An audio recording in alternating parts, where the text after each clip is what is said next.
Hey, Eastern Oregon, welcome to this AM on EOA Live on this October the 19th. Uh, man, Tuesday, the Tuesday. second Monday. The second Monday. Yeah, that's what I thought. BC, you Yeah. wrote that like an old person. Which one? You said, please share this stream on your own page. Old You people can't. write it like that. You can just write, please share. Yeah, well, You realize you, that after the fact? yeah, you'd be surprised the number of people that still don't get sharing. Doesn't matter how old they are. I don't understand the whole Twitter. Man, Twitter is that's a monster that I'm afraid to tackle. Well, I don't think it's as complicated as I don't know why. It's overwhelming. I don't know. There's not enough pictures for me. I think. I don't like all that think text. that Well, and that is the case. It's like, it's more text based than anything else. But yeah, it's overwhelming. You look at it, you're like trying to decipher like who wrote what, and and it's fast moving. That's the thing. Extremely. That's where EOU does all their game updates. They just so that they'll fire out all the scores and when somebody scores, but I don't even follow it. Well, yeah, I'm with you. I mean, I think it is really good for instant type stuff like that, but it's good for young people. Yeah, but it's I don't know. Let's say like you're following the game. Okay, so you want to know the scores of the game. How do you? I mean, so then are you? How do I do it? I get on there. Oh. No, so do you watch their particular feed on Twitter in order to get the updates? How does anybody do it? I guess you get notifications. I think you can set up notifications to get notifications from certain things. Like so, if you followed EOU sports, you'd get ding ding. Okay, but I just get. It's a lot easier to just follow it online for me. Yeah. Well, Chris Jennings is going to be here with us in a bit, and maybe he has some insight in that too. I don't know, but it's really funny to kind of see how social media has progressed. I don't know, I mean, I'm finding myself moving away from Facebook more and more, and yeah, me too. Moving to Instagram, but at the same time, there's not a lot of content on Instagram. I mean, it's there's not a lot of words, unless so it's just but if you're bored and you're just scrolling through stuff, then college kids hardly use Facebook at all. Yeah. A lot of them don't even have a Facebook. It's weird. Like it's like maybe we should revert back to MySpace. Give me MySpace back. Well, and a lot of part of it is I don't know that they want everybody in their business. They want, I don't know, you tell me. I think that they want to only give a peek into, they want to control the where the public looks in. I don't know. I think it might be like it might be like they don't want their so family, like older people are on Facebook, right? So if you here's a prime example. A college kid's Instagram is going to be a lot more, and TikTok is going to be a lot more like risque than their Facebook, because they know grandma might see their Facebook. Grandma's not going to probably see their Instagram or their TikTok. So then you think their motivation is, I'll save the risque stuff or the more daring that's what stuff. I see. Yeah. I mean, I see like my basketball guys, the Foley boys, their TikTok, they're goofing off. They got like the EOU sign made out of beer boxes on their wall on their TikTok, but you ain't gonna see that on their Facebook because grandma's looking on Facebook. See, I've not done the TikTok thing yet. Oh, it's terrible. I know, but part of it is because I can't. I mean, I watched for a while. What do they call that? When you just when you're a leech.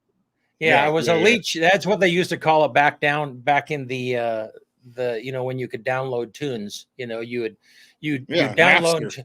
Yeah, you would download didn't foods, share. but you wouldn't share them. Yeah, Right. yeah, Yeah. you were a leech. Yeah. So, but eventually, TikTok said, "Nah, you got to download the app and make an account." And at that point, I stopped. But and I can't. I'm still not convinced that China. And I'm not a big strategy. I mean, I'm not a big uh, theorist guy, conspiracy guy. Yeah, but man, there is like TikTok is like it has a direct connection to China. I There's get no on doubt it about it. very rarely for the simple fact is this. I don't want to see like 16, 17, 18-year-old girls' nipples through their shirts. B, the last time I got on there, I opened it up, and the very first video in my browser, there's a boob hanging out and a chick latching the baby onto it. Now, I'm all for, like, breastfeeding in public, whatever, do your thing, but I don't want it on my TikTok. You know what I mean? Like, that's not something that I don't want to. And you can get an algorithm going, which I've tried, like by liking certain people, and it'll kind of filter things out, but it just hasn't. I mean, you still get garbage in there. But here's what I've found is so TikTok, though, is more stringent on that type of thing than Instagram is.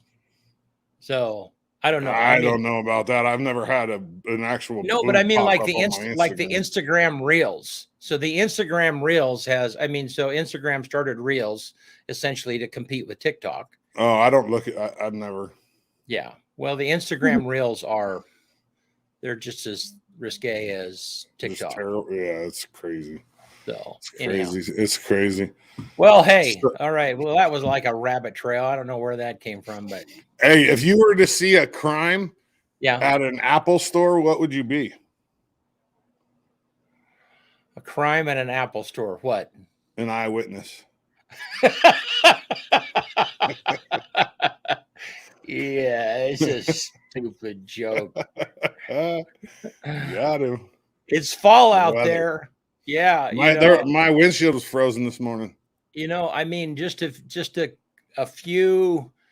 I mean, we have beautiful leaves. The leaves are on the trees. They're beautiful, but man, that will go fast. That will not last. Yeah, they'll be bare naked soon.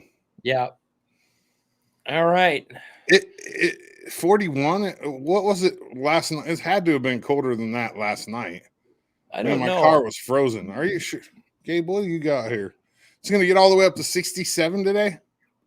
Be a nice day. Wow. Beautiful fall day. Absolutely. Maybe the cold's going to burn off. Yeah. Well, and then tomorrow, warmer, but it's going to rain. Similar. Yeah, but is it going to rain? I didn't. No, possible sprinkle. Yeah. Huh. Gloom and drizzle in the morning. The worst part of living here. Yeah. Yeah, we can tell you guys that we're working on some stuff with our evening news roundup, some tuning that a little bit. It's going to start on Monday, Wednesday. It's moving to a Monday, Wednesday, Friday show, but it'll be a little bit more substantial.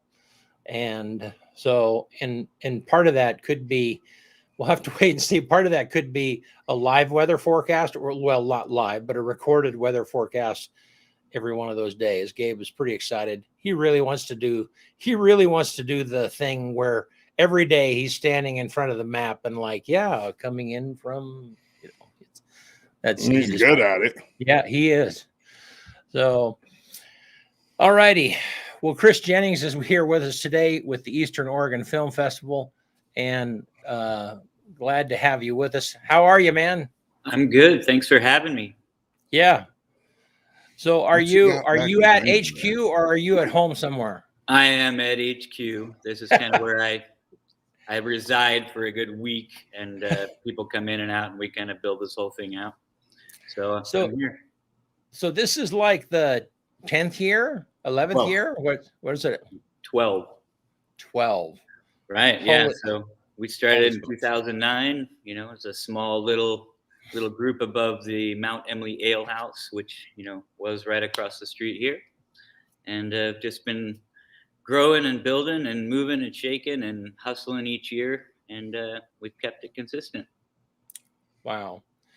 And so, I don't know, give us first, for people that don't know what Eastern Oregon Film Fest is, kind of give us a little overview of what that is, Chris? Sure. So it's a 3-day event where we showcase a bunch of independent cinema that gets submitted through a call for entries that goes worldwide. So we get submissions from all over the world, primarily the United States, but we bring all those in and we shake them all down each year and really try to bring a curated program of just amazing features and shorts in documentary format, narrative format, experimental animation, and try to keep a nice program each year that can connect with different groups locally and stuff, and draw an audience both locally, but then also build out a tourism model. So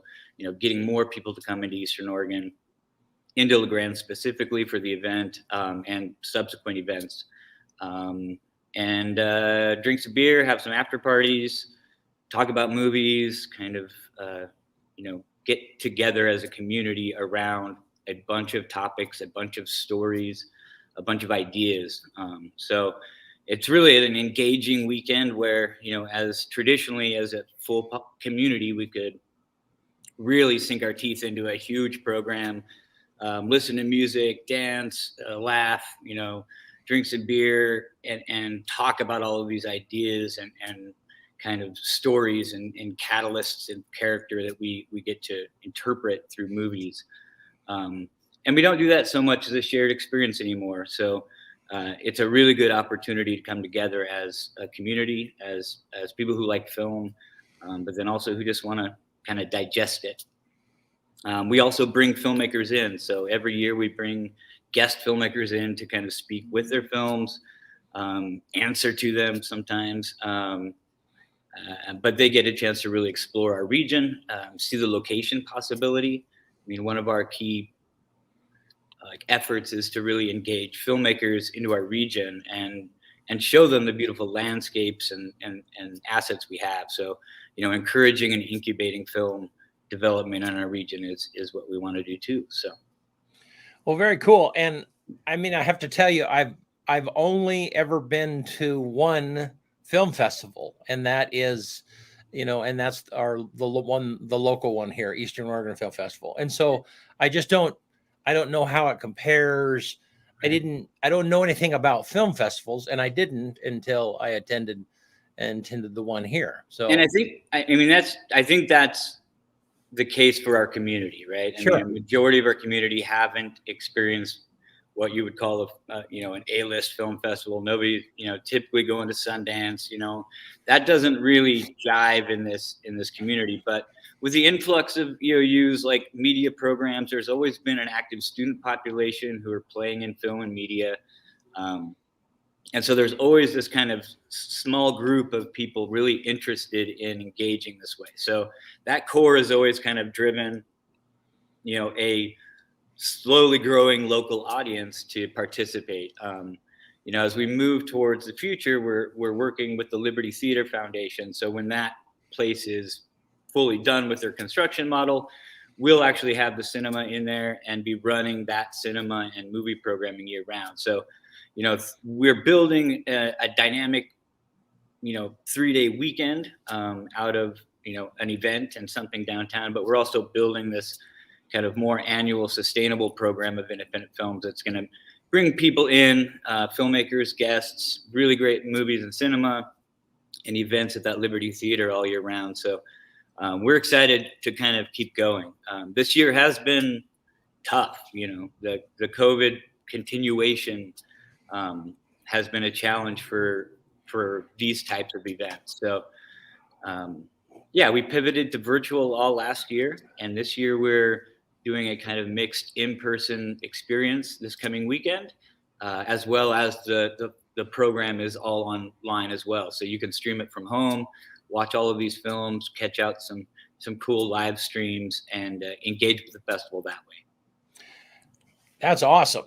And I mean, the one thing I did enjoy, of course, because I wouldn't call myself a filmmaker, but you know, you're in the industry. Yeah. We make we produce a lot of content, but still, you know, it's always fun talking shop. It's always fun, you know, and I really did enjoy hearing the filmmakers talk about the journeys that they went through, and you know, some of the challenges that they faced to get really nice looking stuff, and you know, and I mean that was really interesting. I really enjoyed that part.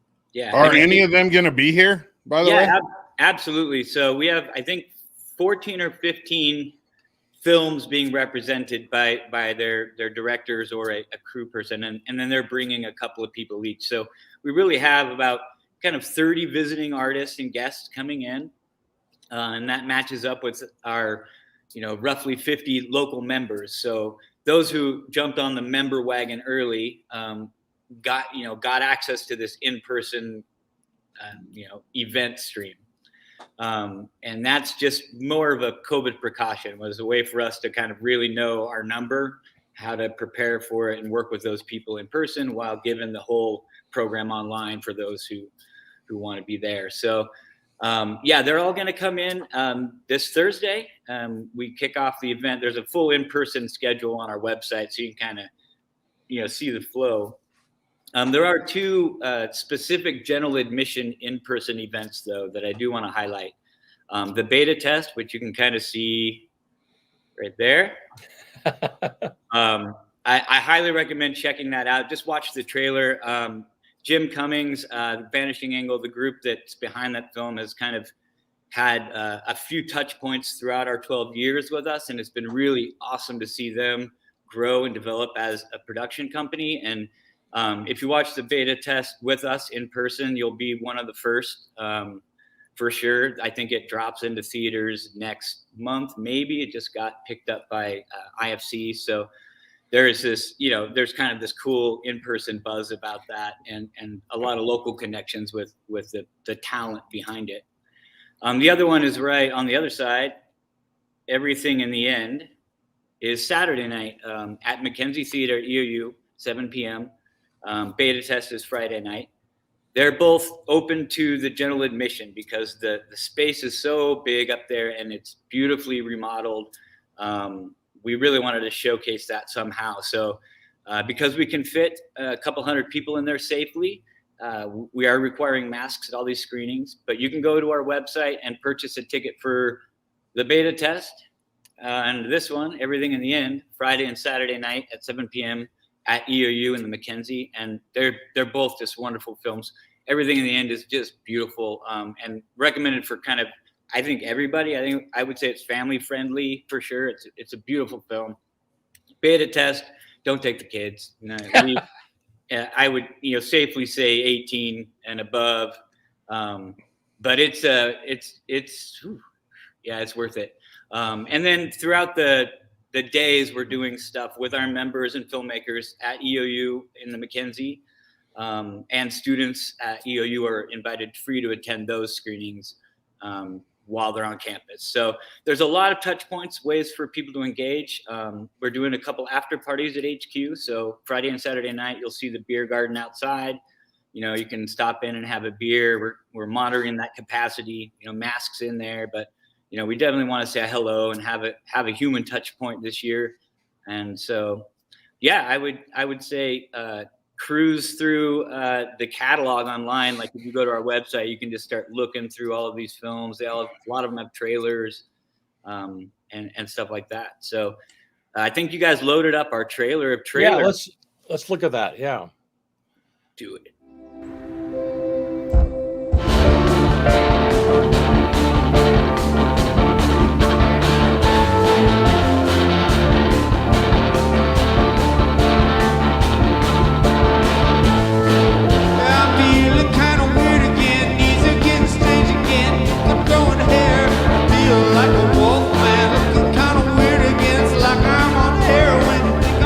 Crazy, feel like a wolf.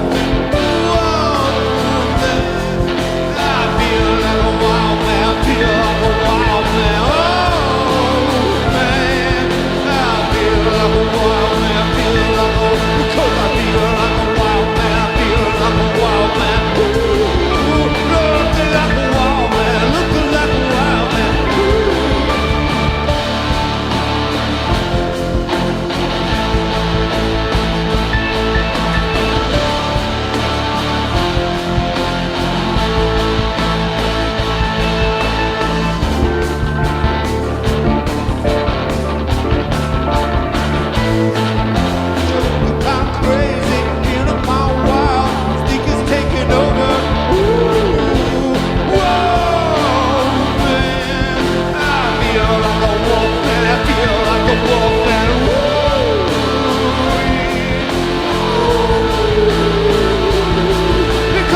Yeah, so that's a good quick look at every single film in the program. I think I got anywhere between 16 and 30 frames of each one in there, and then the music is by a band called Floating Witch's Head. They're out of Boise.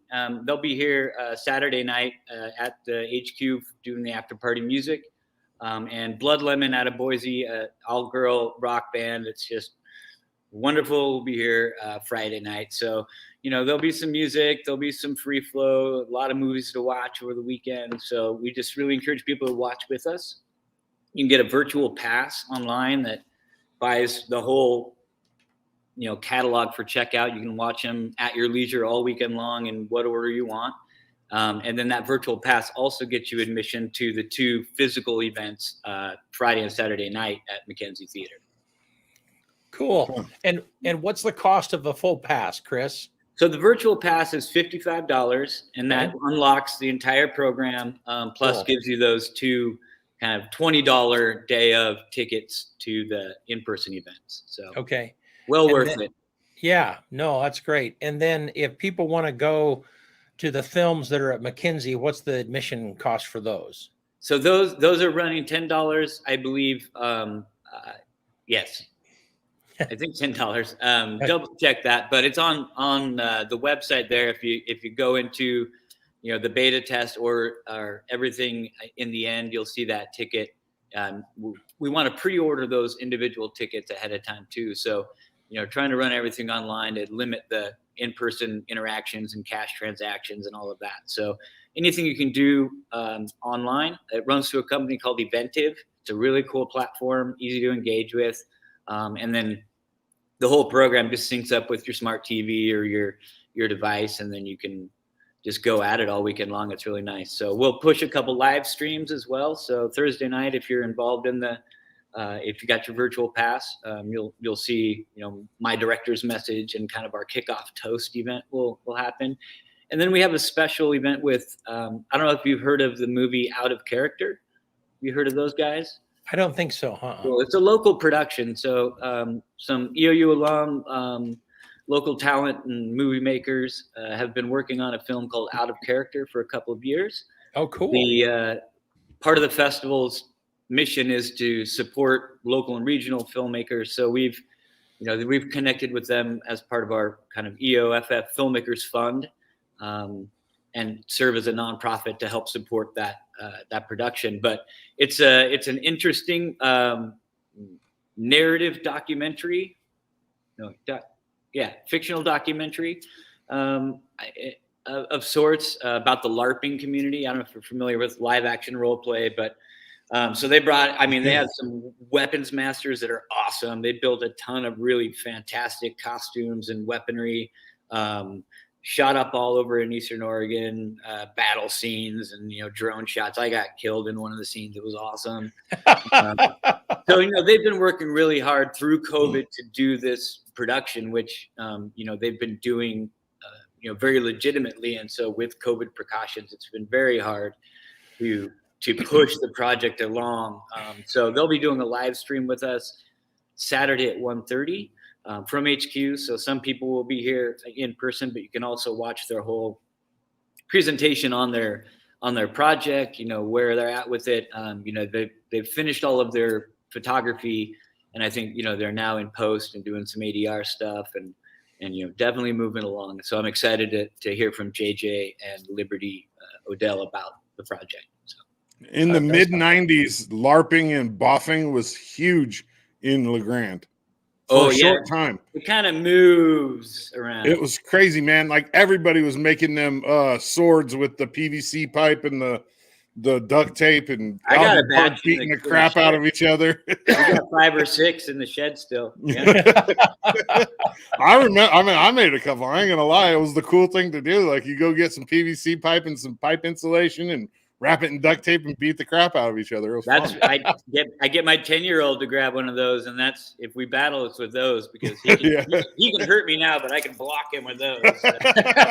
Some people had like big 2-handed swords. Some people had one-handed sword and a shield. You should check out the battle axe that they have in Out of Character. It's I'm really interested to hear more about their props, because they manufactured all of their weaponry, and their foam cast, they're beautifully painted. Like, these are some, you want these swords and stuff. They are cool. So I'm really excited to share some of their experience in costumes and props as part of that presentation. I've seen pictures online. I Yeah. follow a couple of the people on Facebook. Yeah, just search for Out of Character on one of your social platforms, and you'll find them. They put out a lot of fun media, and they've been working really hard. So check them out. What about the residency? Are any of the filmmakers from that going to be here? Yeah, actually, Karina Ripper and her partner Mark are coming back with a film called Superfan. It's a short film. You can find it in the catalog. So they'll be part of our short salons up at the college Friday and Saturday at 11. All of these shorts filmmakers. We have a couple feature filmmakers coming, and I'll talk about them in a second. But mostly they're all short filmmakers. So we've created these 2 really nice short salon blocks that give each director a chance to speak, in kind of little clusters. So you'll watch for a few films, have a chance to talk, watch for a few more films, have a chance to talk. So those again are not publicly open at this point, but we're going to try to put some media together out of them to put into the virtual or share later. So, but know that there's a great, these people around, they're coming into town to really have a good time and engage with our community in conversation and create a relationship between their film and their craft with our community. And I think that's one place in which our festival has always excelled, is that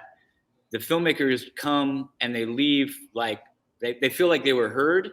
They feel like the audience was engaged with them, and kind of the nature and intimacy of our festival is different than any other festival, because most of the other ones are really trying to separate that artist experience and make it a big networking and a distributor thing. And then there's the audience over here. Well, we don't have the opportunity or venues or resources or, to create that. So we're naturally squished all together. So year after year, our filmmakers, find themselves, bumping elbows with, local guys at the Long Branch at, midnight, and they have great conversations, or, they, find themselves in a interesting walk through, EOU campus with, bumping into a professor and creating and forging a relationship that way. So, it seems like, to me, one of the wonderful things year after year is those little testimonials that kind of rise up. I hear back later that this experience happened for somebody. And a really good example of that is a local guy named Alan Arnson, who some of you may know, but he's been an ongoing festival, fan, has been in and out. He's involved in the Out of Character stuff. But, when we brought a documentary years ago called Bending Steel to the festival, and we brought the filmmaker, and the subject of the documentary was a strongman, Coney Island strongman, and he could bend steel and nails and rip cards in half. And so, you can see pictures of all of this if you just cruise through our archives. But Alan and Chris Sheck, the subject, really hit it off. And Alan ended up going to Coney Island, learning how to bend nails, and had this whole experience with the filmmaker or with the subject, and then brought that all back and has really been an advocate for the festival. And it seems like year after year, there is something like that where this really neat connection occurs, and, everyone has a good time, but there's always this one that just kind of rises up, and it's like, yeah, that's the thing. So I'm excited to bring it back in all its kind of bumps and bruises that it's gone through in the COVID years, and just keep that notion going, because it really is about kind of connecting as people around this program. Very cool. Now, when you get the pass, if you get the pass, then is the kind of the idea, though, that you will watch? I mean, the window is kind of open for the weekend to watch these films. Does it extend beyond the weekend? I think technically, when you unlock the film itself, I think you have a watch period. So, you have 24 hours to watch the film once you kind of start playing it, or once you unlock it, you have 72 hours, before it'll lock back up on you. So I guess, technically, if you went in and really unlocked, the ones you wanted to watch, as you went through, you have actually until probably the end of Sunday, to catch, to see them all. So, and the program, virtually will open up. I think I'll double check. You can see it online or it's posted there, but I want to say that we're doing our kickoff toast around 6. So I bet it'll be open at 6, kind of a thing. So you'd go in and you can just go through the catalog and pick the ones you want. Once you have the pass, it's just an easy checkout, and it kind of creates a queue for you, and you can sit down and watch them when you want. So the live stream starts at 6:15 on Thursday. Right. So that'll be our live stream. We'll probably, it may unlock earlier than that right now. I can't tell. I have to go look. But okay, that's the notion, is everything kind of opens at 6 and we engage both virtually and in person. Then in person does this, and virtual sit at their couch, eat popcorn. But the point is, though, is that you really need to watch them this weekend. You're not going to be able to watch them next weekend or right. Yeah, it is. Yeah. We wanted to keep that window, right, and for the filmmaker's sake too. Most filmmakers, and the model now with this virtual hybrid thing has been really interesting at the festival level. So, trying to bridge, how do we do virtual and still make sure that we're not exploiting, the premiere status of, and all of these things that become challenging in this kind of new market. Yeah. So you said you were going to mention your feature filmmakers. Yeah. Thank you for bringing that up. So one of our visiting artists, Anthony Orkin, he's going to come, and he represents the film Hello from Nowhere, which is this kind of musical farce thing. It's a wonderful, wonderful little adventure comedy, like, I don't know, mystery, silly thing. It reminded me a lot of musical theater, but in this kind of like Into the Woods meets some sort of kind of thriller horror thing. But so I'm excited to hear from him, because the making of it and kind of the composition of the film is pretty unique, and so I'd be curious to see how and why and what all of that with him present. And then I actually just last night heard from Mari Walker, who's the director of See You Then, which is a really beautiful kind of relationship film and connection film dealing with kind of a transgender relationship. It's interesting to see, and how it's shot in a very compressed amount of time, like two people coming back together after a large transition and not talking. Really, really wonderfully put together, and I think is worth watching for everybody. I think in today's climate, especially in our community, like watching some of these films and really starting to see, see relationships that are different than what we engage with often, and that's what the festival to me is. It's an opportunity to like bring so many perspectives to the table that this valley traditionally either avoids or neglects or doesn't like to talk about much, or etc., and bring them all in a way that we can kind of digest it and talk about it with each other, and understand kind of things that are going on out in the world, that are outside of the valley. And so that's one that I really, I'm super grateful for her saying she's going to make it over. She has ties kind of to the Northwest, and she decided she'd zip over from, I think, Vancouver, Washington, and sit with us. So, we'll have a couple feature filmmakers here talking with their films, really engaging with all of the other filmmakers, EOU students, like I said, for free at those kind of day of stuff, and members. So we're working on keeping that conversation going. Cool. See You Then's won a bunch of awards. Yeah. See You Then, like I said, the beta test is worth really checking out. I mean, the program is packed full. If you're into horror, Eric Bloomquist's Night at Eagle Inn is virtual on there. We're not doing that one in person anywhere, but it's on the virtual platform. He does some great fun horror stuff that he's shown at our festival previously, and He's a great watch. So there's a wonderful documentary, Sapelo. You'll see on the screen there is just, again, an example of bringing a story that just would never enter this valley. Like, it's just something it's not. I mean, maybe you'll find it on, Netflix and your own browsing, but, the goal is to really bring new emerging cinema to the valley, give people something other than Netflix and the Hollywood few that show up at the Granada, stuff to really work on and digest and interact about. So. Cool. So I want to ask a question real quick. So the technology side of filmmaking has changed so immense. I mean, Absolutely. just like, I mean, and you know that as well as anyone, I mean, 10 years ago, it took a lot of money and expensive equipment to make a film. And Right.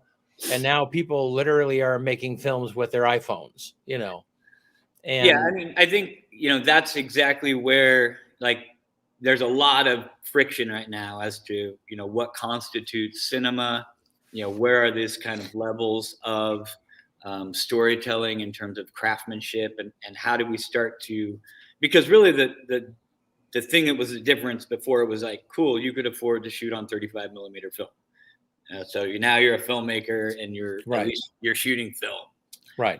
I don't think anyone shoots on film anymore. I mean, there's I take that back. There's a couple films in our program that are shot on like Super 16 and just, using it as a medium. But traditionally now, I mean, it's changed so much.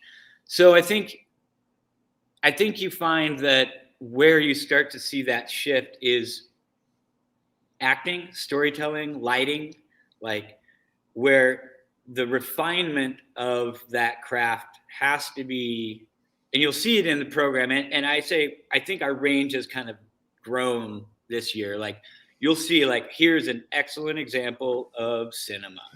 And then you'll see, here's where cinema begins. And here's where maybe we take those iPhone ideas, or we have something in more of that iPhone, iMovie format. And you can kind of see its progression. So, yeah, yes, I could go make a film on my iPhone, and I've made a few little ones that I don't share anymore. But, as you progress with not only the tools, right? So obviously a prime lens is going to give you a different, more refined image than anything else you're going to get. So there's still that technology gap where the more money you put behind your equipment, the end result is likely going to be, a more refined image, a better cinema picture. So, it's a mix of how talented you are with the tools that you have. So how do you really excel on your iPhone? Like, anyone can shoot it like this, but there's a lot of people who buy all the lenses and really create a package that becomes their tool. So, and then it comes to story and character. It really comes to those compelling stories. Like, we have to want to engage with your content as people, because there's so much of it out there. We're ignoring 90% of it. And technique too, Chris. Technique is huge nowadays. Like, one of the things that elevates film, like a prime example is like the single shot fight scenes, like the Daredevil hallway scene. Mm-hmm. Like, not everybody can do that, dude. No. I mean, yeah, it elevates the movie. That's a bunch of bungee cords and green screens and duct tape and all kinds of stuff. So, I mean, there's a big divide right now going on. Hollywood's shaking all up, a little bit, trying to like figure out how do we do this because of the new models.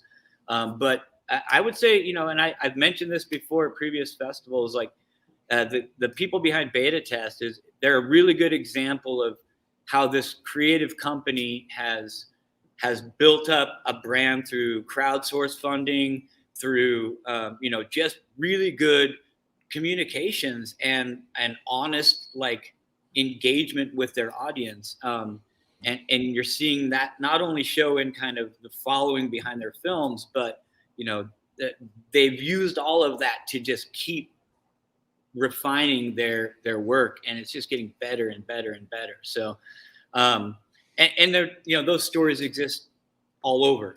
I just happen to be tied into that through line, and I think it's really an incredible thing to witness, especially over the 12 years I've been doing this. That's something that I've really come to enjoy watching, is the progression of the filmmaker. Another example is Strawberry Mansion, which is in our program this year. It's directed by a filmmaker named Kentucker Audley, and we showed his.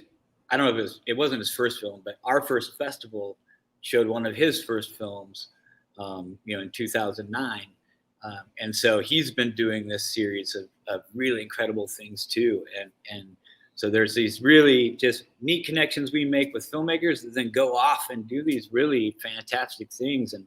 And all of them keep saying they really enjoy what we're doing in the region. And they're finding more and more ways to come back and look at the space and create their own stories here. So. And that's the thing. We use a lot of students, and we've had an intern program and so on and so forth. And the thing that I always tell students is that, yeah, you can learn to shoot, you can learn the skills, and literally you can shoot on a camcorder, or a phone or whatever the case might be. The skill that has to be honed is the storytelling skill. That is the thing that a lot of people either have it or they don't, and so it's so funny. You've probably not met Gabe, our weather kid. But I love seeing his picture with his forecast and stuff every time. Well, yeah, but I'll tell you, but his real passion is making films, and so he made Back to the Future 4, Back to the Future 5, and now he's working on Back to the Future 6. Well, Back to the Future, I mean, he has over 1,000 subscribers on his YouTube account. I mean, his Back to the Future 4 did well enough that he's actually, YouTube is paying him. I mean, it might be pennies. That's a big hurdle. You got to get over that. Yeah. And so, It went viral.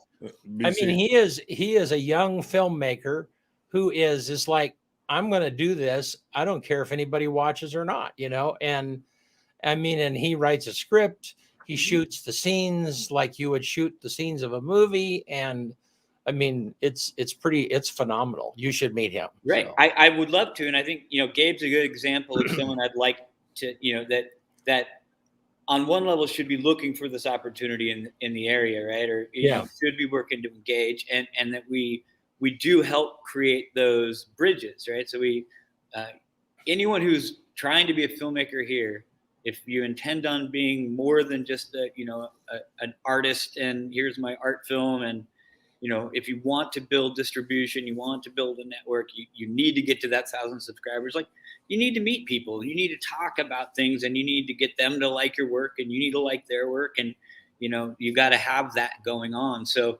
that engagement is something I really like to bring to the table, is an opportunity for our community who's involved in film. You don't have to be, but those in the industry, like, this is really the chance to talk to people who are doing this work in a variety of places, and to help, better refine your work. I think it's a really important part of, professional development to do that.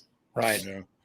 That's what life is all about, networking. That's exactly. I mean, so there's it's a little like super tight, compressed weekend of crazy ideas, information. I mean, that's why we have the after parties. That's why we have to drink some beer and dance at the end of the night, because you're consuming like an incredible array of ideas, stories, characters.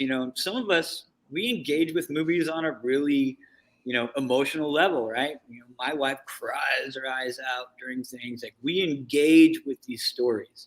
And so if you take that personal connection with the film, and then you create that a shared experience with your community, then you're really all just chewing on that stuff together. And I think collectively, it really helps everybody find common ground and places to really connect. And I think right now, above anything else, we need to be able to connect with each other, you know, and have something to come around with. So. Yeah, something besides the C word. Everybody always wants to talk about the C word. I'm done talking about it. Yep. Well, Chris, well, thank you. One more time, give us a shout out on where people can find that information on to register and so on and so forth. Right. Well, I would just go to the festival website, which is eofilmfest.com. And it'll just kind of take you in all kinds of stuff. You can get your passes there, see the schedule, everything's there. Or follow us on social media, EO Film Fest on all of those platforms. We'll start sending you links to everything. We're dropping all sorts of links to individual films and things like that. So it's a really good gateway to go in. You can get those passes from on there. And again, those Friday and Saturday night evening features with everything in the end, this side, everything in the end, and this side, beta test, boom, thank you. Those two, 7:00, Mackenzie Theater, Friday and Saturday night. Get those tickets online, pre-sell those. $11.53 with the the ticket cost. So $10 plus $1.53. Sorry, yeah. So the streaming thing, this is something I will preach about, of course, at the opening of all the films. Is just the cost to put this stuff out. It's not insubstantial. Like it does cost a lot to put the stuff together. You guys know all of this technology is a thing. So it does ask you to cover those streaming fees, and there's a chance to donate there too. So anything you can do. I encourage anybody just to if nothing else, like in a way to cultivate a cultural destination event in our community that has an economic impact, that brings positive conversations and well-being to us. Should go in and pick one movie and at least check it out. I mean, you should watch it, but even if you didn't, that would have an active, and positive impact on the continuation of what we do. Absolutely. Cool. Thank you. Well, good. And I, in case I forget, so next time you're doing sponsors for, next season, when you're doing EO Film Fest, be sure and come and see us. And, EO Alive would love to be a part of this. So, yeah, we'll circle up right after we get over this, this weekend and loop back on a whole new year of programming. So, okay. Sounds good. Awesome. Well, thanks so much for sharing. And I appreciate all that you're doing. You bet. Thanks, Thank Chris. you, Chris. All right. Thank you. All right, man. Should be interesting. That's a lot of movies. Yeah. A lot of movies. All right. Well, give us your on this day stuff. Yeah. Get out of here. Yeah. On this day, which is October 19th in 1901, Edward Elgar's Pomp and Circumstance March premiered in Liverpool, England. On this day in 1919, the first U.S. Distinguished Service Medal awarded to a living female recipient, Anna Howard Shaw. On this day in 1926, John C. Garand patented the semi-automatic rifle. On this day in 1960 was when the United States imposed the embargo on exports to Cuba. On this day in 1990, Dances with Wolves, directed by Kevin Costner and starring Kevin Costner, premiered in Washington, D.C., and it won an Academy Award for Best Picture. Wow. On this day in 2005, Saddam Hussein went to trial in Baghdad for crimes against humanity. 16 years ago on this day. On this day in 2014, a working human intestine, it was generated in a lab from stem cells in the United States. And then on this day, Peru announced a rediscovered 37-meter figure of a cat completed 500 BC to 200 AD, which is crazy. And it was an outline in the Nazca Desert, a 37-meter figure of a cat in the desert from that old. All right, and then let's get to the song. The number one song is from 1961. Hey, that was a good year. 1960. Was that the year you were born? That was the year I was born. Yeah. And it's Ray Charles, Hit the Road, Jack. Hit the road, Jack. That's funny. Yep. And then the quote of the day is Oprah. Be thankful for what you have. You'll end up having more. If you concentrate on what you don't have, you will never, ever have enough. One more time. Be thankful for what you have. You'll end up having more. If you concentrate on what you don't have, you will never, ever have enough. And that's Oprah. Good stuff. That's all we got for a Tuesday. All right. Thank you, Eastern Oregon. Appreciate you, Eastern Oregon. Yep. See you Thursday.